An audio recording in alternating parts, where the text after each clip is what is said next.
सीखने की कोई उम्र नहीं होती। मन में जो भाव पैदा होते हैं वो कागज़ पर उतर आते हैं। आज हम आपको ऐसी शख्सियत से रूबरू कराएंगे जो हमारे बीच जोधपुर से पधारी हैं। ऐसी कवयित्री जिन्होंने देश के बड़े बड़े मंचों से अपनी कविताएं पढ़ी है, जिनकी मुख्य विधा गज़ल है, वह है पूर्णिमा जायसवाल अदा जी। जायसवाल जी से हम इनकी जीवन यात्रा यानी काव्य जीवन यात्रा के बारे में इनसे हम बखूबी चर्चा करेंगे। ये एक ऐसी कवयित्री हैं जिन्होंने मात्र 10 वर्ष की उम्र से अपनी रचना लिखना शुरू कर दी थी। और साथ में मैं ये भी बताना चाहता हूँ कि ये एक शिक्षिका थी, राजकीय शिक्षिका। सेवानिवृत्ति के बाद इन्होंने रसोई बच्चों से लेकर और नए नए रुचि इन्होंने जागृत की है। इसके बारे में भी हम इनसे बखूबी जानेंगे। आज इस स्पेशल गेस्ट कार्यक्रम में इस हफ्ते की मेहमान पूर्णिमा जायसवाल अदा जी हैं। इनसे हम चर्चा करेंगे।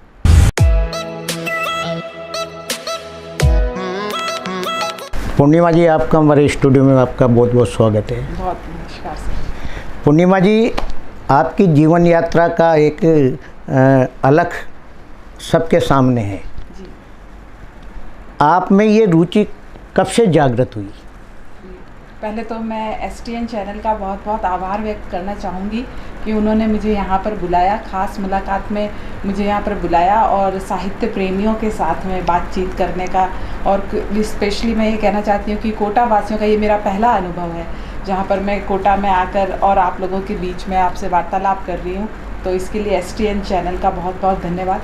और STN चैनल जिसके बारे में मैं सुन चुकी हूँ कि इसके माध्यम से आप लोग बहुत सारे नई प्रतिभाओं को भी इस बार मेरे ख्याल से ये 300 एपिसोड है, तो इससे पहले भी बहुत सारी प्रतिभाओं को आप स्थान दे चुके हैं।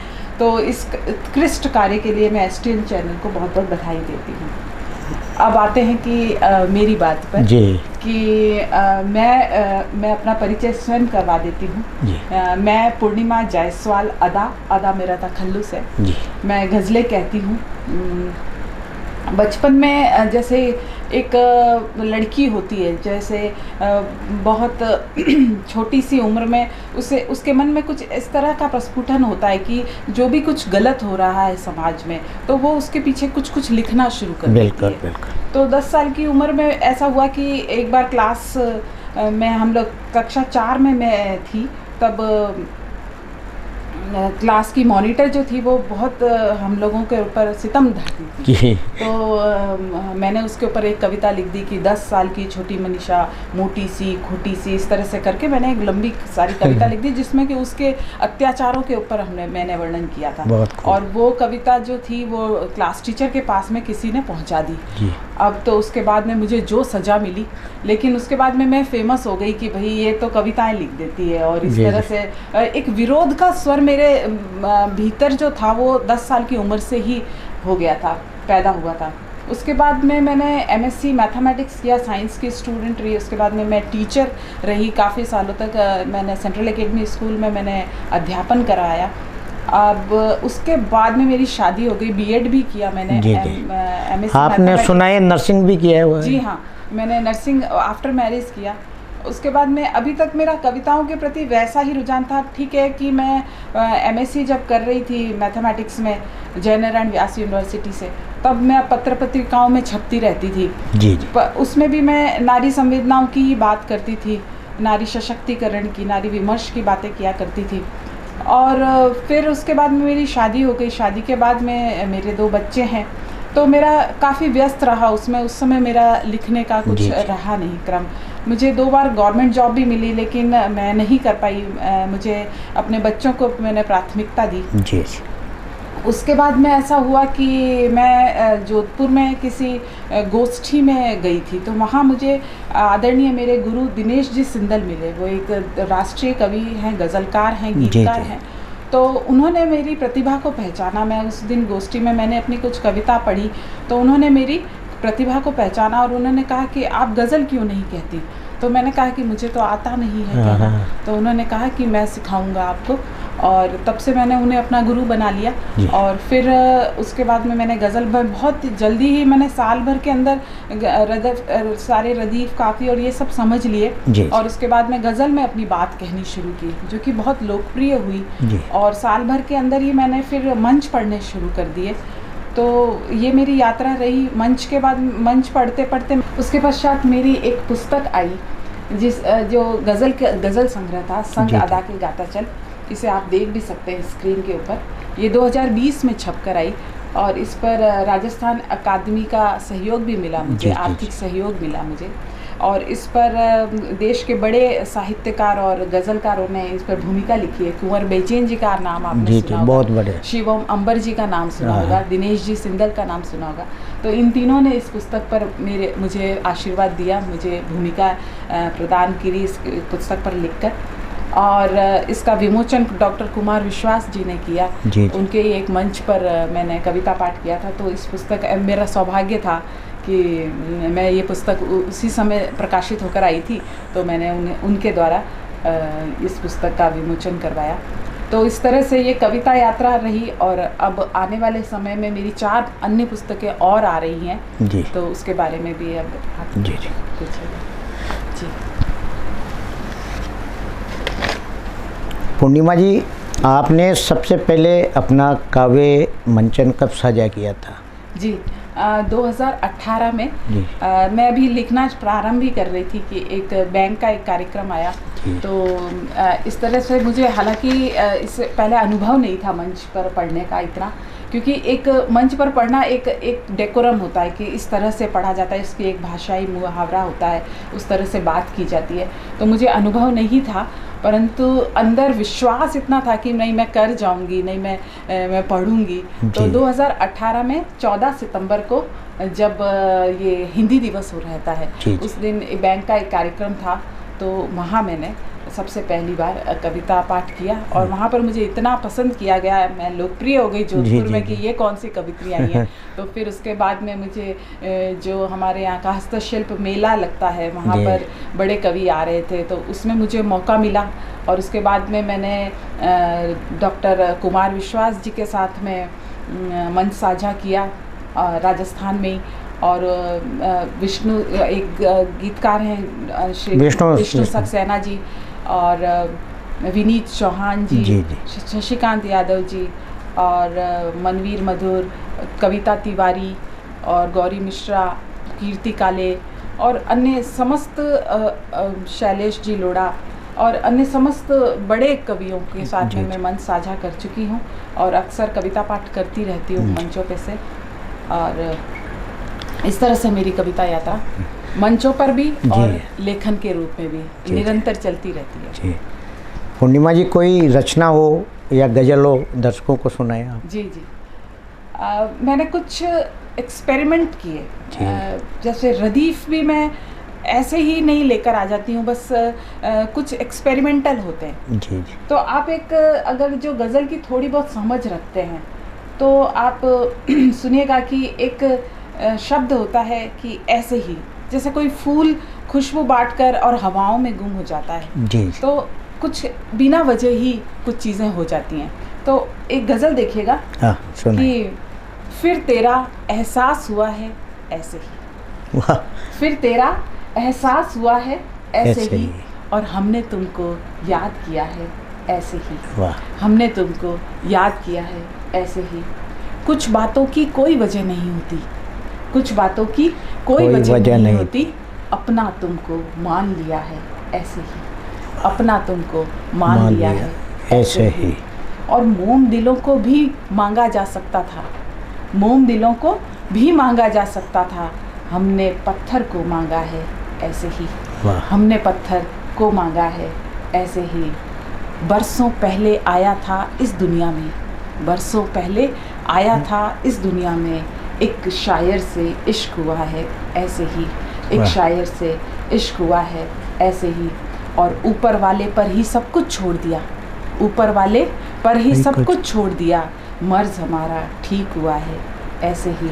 और कहती दुनिया देख अदा ने शेर कहे, कहती दुनिया देख अदा ने शेर कहे, कागज़ पर ये दिल उतरा है ऐसे ही, कागज़ पर ये दिल उतरा है ऐसे ही। बहुत खूब पूर्णिमा जी, वास्तव में बहुत बढ़िया। साहित्य और विज्ञान दोनों पूरक हैं एक दूसरे के। कैसे आपने मतलब साहित्य की तरफ अपना कदम बढ़ाया? विज्ञान तो एक आवश्यकता है जीवन में, जी है ना। तो हम विज्ञान के विद्यार्थी रहे, उसके बाद में विज्ञान सिर्फ हमारे एक पढ़ाई में ही रहकर नहीं सीमित रह जाता है। हम जब चारों तरफ देखते हैं, जब हम किचन में काम करते हैं, जब हम बाहर निकलते हैं, तो बहुत सारी जगहों पर वो विज्ञान अपना उत्तर दे रहा होता है।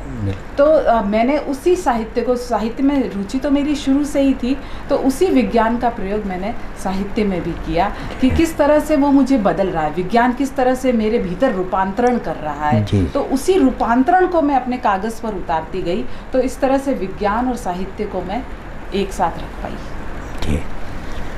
पूर्णिमा जी, जब कोई भी साहित्यकार या गज़लकार जब पहली बार काव्य मंच करता है बड़ा साझा, तो कैसा महसूस होता है उस समय?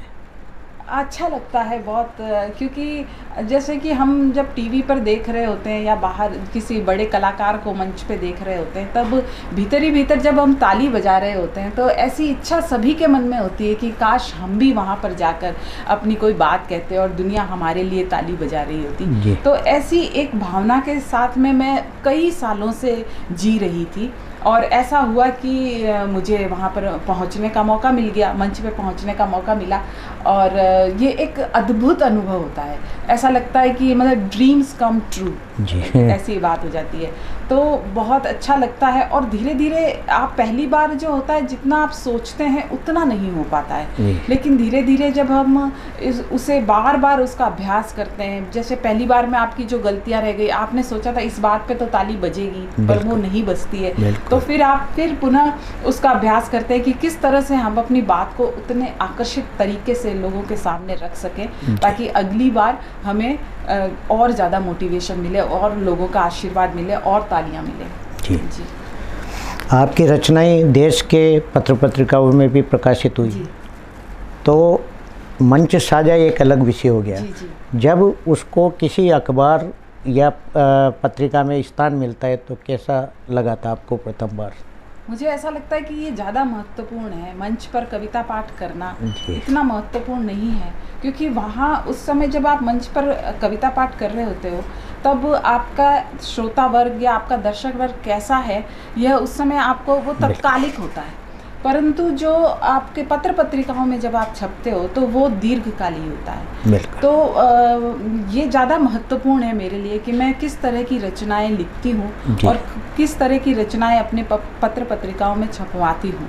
तो मैं ज़्यादातर वैसी ही रचनाएं छपवाती हूँ जो कि मोटिवेशनल हो, जो कि लोगों को पढ़कर अपने भीतर रूपांतरण की ओर प्रेरित कर सके। जी, कोई रचना हो दर्शकों को सुनाए आप?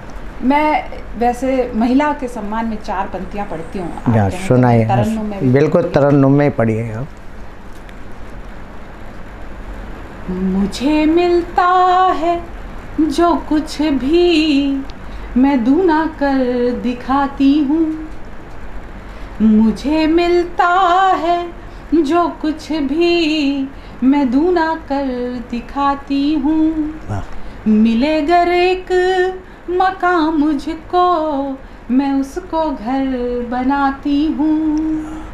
कि लेकर फूल एक तुमसे उसे बगिया बना डालूं।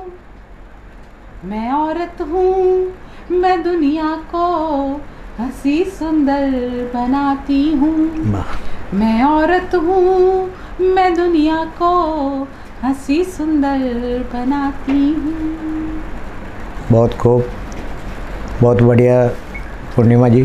पूर्णिमा जी, आज के जो युवाओं को आप क्या संदेश देना चाहेंगी?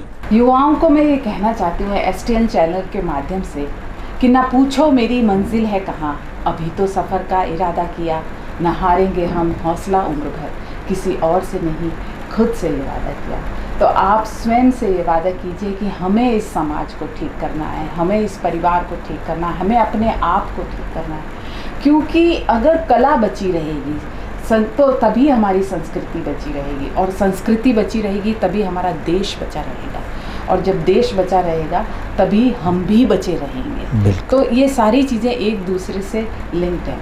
और आज की महिलाओं को मैं, आज की युवा पीढ़ियों को मैं, विशेषकर अपनी बेटियों को, अपनी बहनों को एक संदेश देना चाहती हूँ कि आजकल देखा जाता है कि सबके पास में सब कुछ होते हुए भी उनके अंदर एक हीन भावना रहती है कि हमारे पास में ये नहीं है, हम इतने सुंदर नहीं हैं, हम ऐसे हैं, हमारा आगे क्या होगा। तो मेरी 4 पंक्तियाँ हैं, बिल्कुल सुनाइए। वो मैं आप इस गज़ल के माध्यम से अपनी बहनों को, अपनी बेटियों को कहना चाहती हूँ कि उजाला मन में भरता जा रहा है, उजाला मन में भरता जा रहा है, मेरा चेहरा निखरता जा रहा है। जैसे जैसे हम काम करते जाएंगे ना, वैसे वैसे हमारा चेहरा भी निखरेगा और वैसे हमारी पर्सनालिटी भी ग्रो होगी। बिल्कुल। तो उजाला मन में भरता जा रहा है, मेरा चेहरा निखरता जा रहा है, जलाया दीप तो खुद की ही खातिर, लिखना तो हम अपने लिए ही शुरू करते हैं जी। जलाया दीप तो खुद की ही खातिर, जहाँ रोशन वो करता जा रहा है, और उस दीपक के अंदर और भी कई लोग, कई उस दीपक से कई लोग रोशन हो रहे हैं जी। तो जलाया दीप तो खुद की ही खातिर, जहाँ रोशन वो करता जा रहा है, किसी का इस तरह खामोश रहना मुझे बेचैन करता जा रहा है, और हमें अब कुछ ना कुछ करना ही होगा, समय यूं ही गुजरता जा रहा है, उजाला मन में भरता जा रहा है, मेरा चेहरा निखरता जा रहा है। पूर्णिमा जी, आप एक गृहिणी हैं जी, उसके बाद भी साहित्य सृजन आपका अनवरत जारी है, कैसे कर पाती होंगे? ये बड़ा ऐसा व्यक्तिगत जैसा प्रश्न हुआ, लेकिन इसके लिए मैं कोई प्रयास नहीं करती हूँ, कोई कोशिश नहीं करती हूँ। आता है भीतर से और मैं लिखना शुरू कर देती हूँ। अभी अभी एक शेर भी सुनाया था कि कहती दुनिया देख अदा ने शेर कहे, कागज़ पर ये दिल उतरा है ऐसे ही। तो बस ऐसे ही उतर जाता है। और कुछ वादे करती हूँ मैं, 4 पंक्तियाँ आपको सुनाइए कि किसी का दिल दुखाने का मैं इरादा नहीं रखती, किसी का दिल दुखाने का मैं इरादा नहीं रखती, मैं अपने पाँव चादर से कभी ज़्यादा नहीं रखती, मैं अपने पाँव चादर से कभी ज़्यादा नहीं रखती, बहुत छोटी सी दुनिया है, मेरी कुछ फ़र्ज़ हैं उसमें, निभा पाऊँ न जो वादा मैं वो वादा नहीं करती, निभा पाऊँ न जो वादा मैं वो वादा नहीं करती। तो जो वादा मैं स्वयं से कर लेती हूँ वो ज़रूर निभाती हूँ। मैं सुबह जल्दी उठती हूँ, 3 बजे मैं उठकर अपनी पढ़ाई लिखाई करती हूँ, जो भी मुझे लेखन करना रहता है, फिर मैं अपने बच्चों को स्कूल भेजती हूँ, फिर मुझे जिस तरह से भी समय मिलता है वो अपना समर्पण है मेरा साहित्य के प्रति। और इसी कारण मेरी जो अभी आने वाली जो 4 पुस्तकें हैं, तो वो एक गज़ल संग्रह है, एक दोहा संग्रह है। और दोहा संग्रह में मैं आपको बताऊं कि मैंने एक ऐसा एक्सपेरिमेंट किया है जो कि अभी तक साहित्य जगत में हुआ ही नहीं जी। मैंने 250 दोहे लिखे हैं जी। और उसकी हुक लाइन है 13 और 11 मात्रा से एक दोहा पूरा होता है जी। तो उसकी हुक लाइन है मैं बंजारन प्रेम की। मैं बंजारन प्रेम की हुक लाइन मतलब ये कॉमन लाइन चलते हुए, और मैं बंजारन प्रेम की मतलब मैं एक साध्वी हूँ जिसका प्रेम है, जिसका मूल कर्तव्य है, तो वो किस तरह से अपने आप को जीवन जी रही है, किस तरह से बहाव कर रही है। तो वो मैंने 250 दोहे लिखे हैं, वो जल्दी प्रकाशित हो जाएंगी। उसके अलावा मैंने एक मुक्तकों का संग्रह आ रहा है और मेरा एक गीत संग्रह भी है। मैं मंचों पर से ज़्यादातर गीत ही पढ़ती हूँ, और मैंने गीतों में भी कई तरह के एक्सपेरिमेंट किए। उसमें मैंने किताबों को लेकर आई, किताबों को लोग कम लाते हैं, जनरली लोग जो है प्रेम और मोहब्बत पे ज़्यादा कहते हैं, जबकि मैं गृहिणी हूँ तो मुझे किताबें अच्छी लगती हैं। मैं आपको अभी अपना एक गीत भी सुनाऊँगी, मैंने किताबों पे लिखा है। तो इस तरह से मैं अपना पूरा दिन समर्पित रहती हूँ अपने लेखन के प्रति, और इस बीच अगर समय मिलता है तो मैं मंच का भी अभ्यास करती हूँ।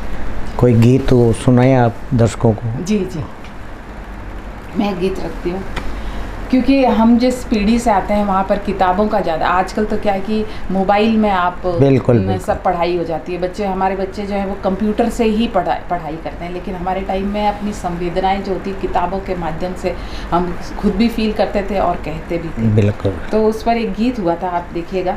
हवाओं ने पढ़ पढ़ के खुशबू लुटाई, क्या बात है। हवाओं ने पढ़ पढ़ के खुशबू लुटाई, मैं छत पर किताबें खुली छोड़ आई, हवाओं ने पढ़ पढ़ के खुशबू लुटाई, मैं छत पर किताबें खुली छोड़ आई। कभी दुश्मनों में थी शमशीर बनकर, कभी मैं रही आँख का नीर बनकर, कभी दुश्मनों में थी शमशीर बनकर, कभी मैं रही आँख का नीर बनकर, न छूना मुझे दूर से देख लो तुम, रही हूँ तेरे घर की तस्वीर बनकर, गमों से गमों की हुई है सगाई। वाह क्या बात। मैं छत पर किताबें खुली छोड़ आई, गमों से हुई है सगाई, मैं छत पर किताबें खुली छोड़ आई। बहुत बढ़िया। इसका एक बंदा देखिए। जी जी सुनाई। कि तू खुशबू तो थोड़ी गुलाबों में रख दे, ये घाटा कभी तो हिसाबों में रख दे, तू खुशबू तो थोड़ी गुलाबों में रख दे, ये घाटा कभी तो हिसाबों में रख दे, रखा आँख में तुमने सबको बसाकर, अदा हमको दिल की किताबों में रख दे, मैं तेरी हूँ तेरी करो ना पराई, मैं छत पर किताबें खुली छोड़ आई, हवाओं ने पढ़ पढ़ के खुशबू लुटाई, मैं छत पर किताबें खुली छोड़ आई। बहुत बढ़िया, बहुत खूबसूरत गीत। पूर्णिमा जी, अभी आपकी उम्र ज़्यादा नहीं है, यानी मैं आज राजस्थान की एक बेटी राष्ट्रीय मंचों पर अपना नाम मतलब साहित्य के क्षेत्र में कमा रही है, जब आप बड़े साहित्यकारों के बीच में बैठती है तो क्या कुछ सीखने को मिलता है? अरे बहुत बहुत महत्वपूर्ण प्रश्न आपने किया, क्योंकि जब तक हम बड़े लोगों के साथ में, जो अनुभवशील लोग हैं, उनके साथ में नहीं बैठेंगे तब तक हम कुछ सीख ही नहीं सकते। और आजकल तो सबसे अच्छा माध्यम हो गया यूट्यूब, तो आपको अगर किसी को भी पढ़ना, किसी को भी साक्षात्कार करने की ज़रूरत है तो आप सीधा यूट्यूब में उनका नाम टाइप कीजिए और उनके बारे में, उनकी जीवनी पढ़ सकते हैं, उनके द्वारा कहे गए जितने भी काव्य संग्रह हैं वो सब हम देख सकते हैं, पढ़ सकते हैं।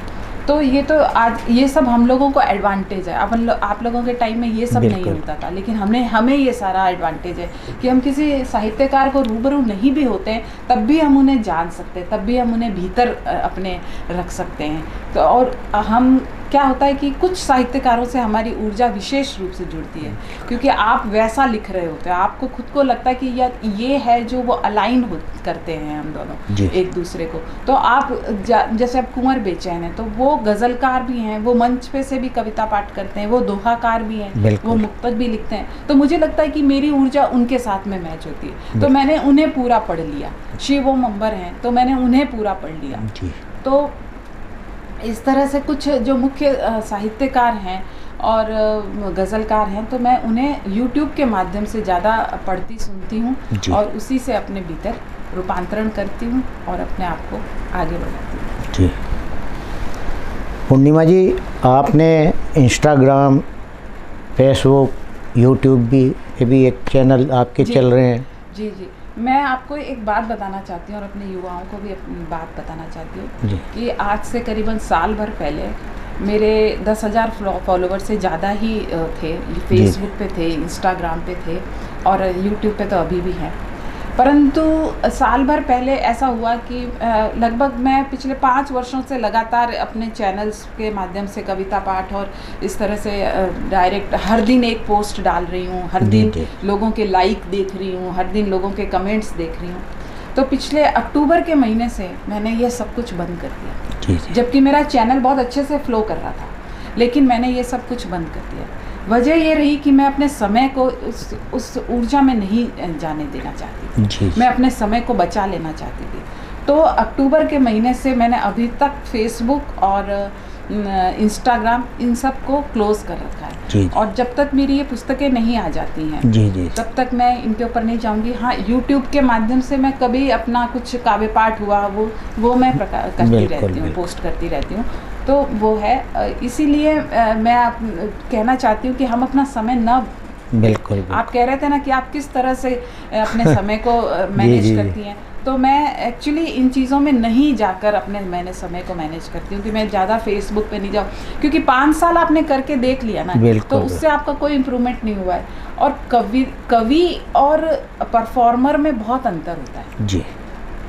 हम कवि जो होता है वो लेखन के लिए होता है और परफॉर्मर होता है वो अभिनय के लिए होता है। तो इन दोनों में हम कवित्रियों को तो विशेष रूप से बहुत ये बात समझनी चाहिए कि हमें अभिनय करना है, मंच पे जाकर हमें परफॉर्म करना है या हमें लेखन करना है जी। तो ये एक बहुत महत्वपूर्ण कार्य मुझे ऐसा लगता है कि ईश्वर ने मुझे प्रदान किया है कि हमें लेखन के माध्यम से कवित्री होने का फर्ज अदा करना है जी।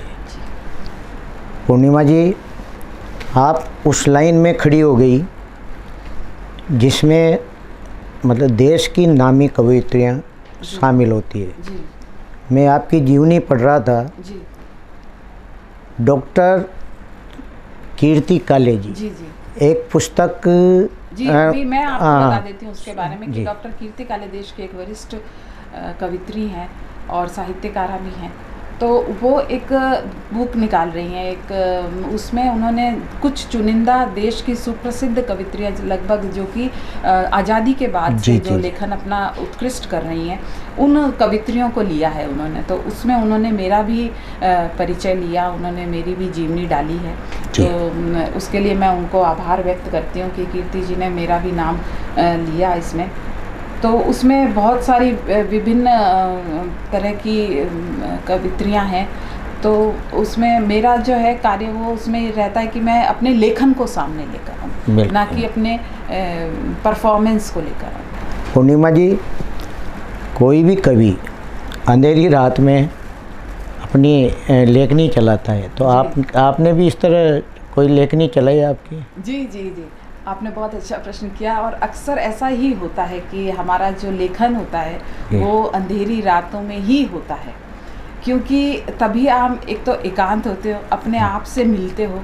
क्योंकि अगर वैसे तो हम आराम से अगर सो रहे हैं, आराम से अपना जीवन कर रहे हैं, तो हम अपने आप से नहीं मिल पाएंगे। जो अपने आप से मिलने के लिए ज़रूरी है कि उस कवि को एक पीड़ा हो, और पीड़ा और वेदना तो कवि का भोजन होता है। ये देखिए, जैसे ही उसे एक पीड़ा मिलती है, उसे एक वेदना मिलती है और उसे समझ में नहीं आता कि अब क्या करूं, तब उसकी कलम चलती है।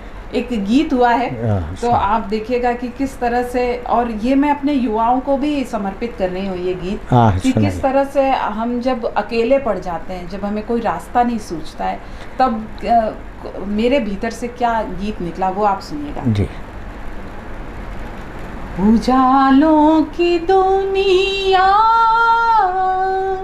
यहीं पर कहीं है, अंधेरा बहुत देर रहता नहीं है, उजालों की दुनिया यहीं पर कहीं है, अंधेरा बहुत देर रहता नहीं है। ये काली है रातें, धुआं ही धुआं है, कोई रास्ता अब नहीं दिख रहा है। बहुत बढ़िया। ये काली है रातें, धुआं ही धुआं है, कोई रास्ता अब नहीं दिख रहा है। यहीं पर कहीं एक दिए की कमी है, अंधेरा बहुत देर रहता नहीं है। उजालों की दुनिया ये पतझड़ का मौसम, ये सावन का मौसम, ये फूलों का खिलना, ये फूलों पे शबनम, ये मिलना बिछड़ना, यही जिंदगी है। उजालों की दुनिया यहीं पर कहीं है, कि लगता छटेंगे, कि लगता छटेंगे दुखों के ये बादल, ये सांसें सदा ही रहेंगी न घायल।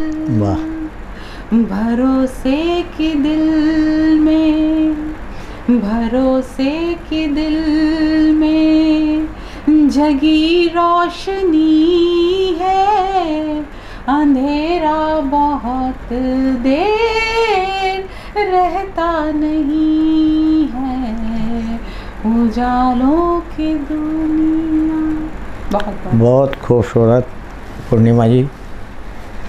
पूर्णिमा जी, आपकी जो साहित्यिक यात्रा रही उसमें आपको सम्मान पुरस्कार भी बहुत मिले हैं जी। दर्शकों को बताएं। मेरा ऐसा मानना है कि किसी कवि के लिए पुरस्कार इतना महत्वपूर्ण नहीं है जितना उसके लिए लेखन महत्वपूर्ण है। उसकी जो दिनचर्या है, एक कवि की दिनचर्या है, वो महत्वपूर्ण है। पुरस्कार तो आपके पीछे मैं कहती हूँ कि लाइन लगाकर खड़े हो जाएंगे यदि आपका लेखन बहुत अच्छा है, यदि आप एक रियल, आपका व्यक्तित्व कविता जैसा है। बिल्कुल। तो मेरे लिए महत्वपूर्ण, वैसे तो मुझे मिले हैं, मैं अपने बायोडेटा में लिखती हूँ कि मुझे जो जो मिले हैं पुरस्कार, और कई पुरस्कार मिले जहाँ मैंने प्रथम स्थान प्राप्त किया है, और देश विदेश की कई पत्रिकाओं में मैं छपती रहती हूँ।